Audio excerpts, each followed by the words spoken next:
হাসিনার ভয়ঙ্কর দানবীয় যে কর্মকাণ্ডগুলো ছিল, ফ্যাসিস্টের ফ্যাসিবাদী ভূমিকা কত ভয়ঙ্কর ছিল, ভাষায় প্রকাশ করার মতো ছিল না।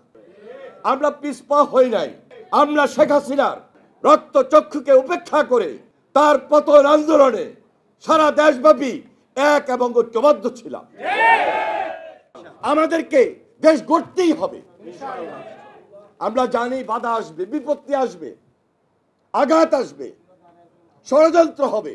তারপরেও এই বাংলাদেশ গড়ার ক্ষেত্রে শহীদ রাষ্ট্রপতি জিয়া রহমান যে স্বপ্ন দেখিয়েছেন, ওই স্বপ্নটাকে বাস্তবায়ন করার লক্ষ্যে এই দেশ গড়ার আর অন্য কোনো বিকল্প নাই।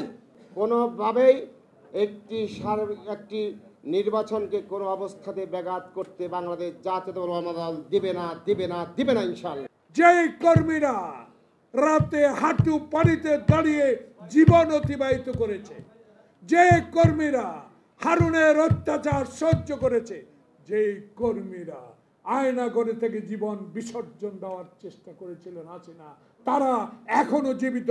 একটি লোক আওয়ামী লীগে যোগ দেন। তাই এখন ইসলাম ধর্ম প্রচারের নামে মসজিদে মসজিদে বান্ডেল থাকলে প্রতি সেনমানিতে টাকা বাঁচবে। বিকাশ সেনমানি বান্ডেল কিনে জিতুন প্রতি লেনদেনে। সংগঠন, ইসলামের নামে সংগঠন তৈরি করে বিএনপিকে একটা আন্ডার এস্টিমেট করার শক্তি, সাহস আপনাদেরকে কে দিয়েছে?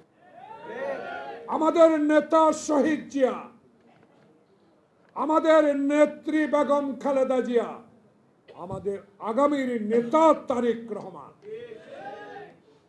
শহীদ জিয়া আল্লাহ ছাড়া মাথা নত কার কাছে করে না। খালেদা জিয়া সাদের কাছে মাথা নত করে নাই। তারেক রহমানের মেরুদণ্ড ভেঙে চুরমার করে দিয়েছেন, তবু সেই সাহস হারায় নাই।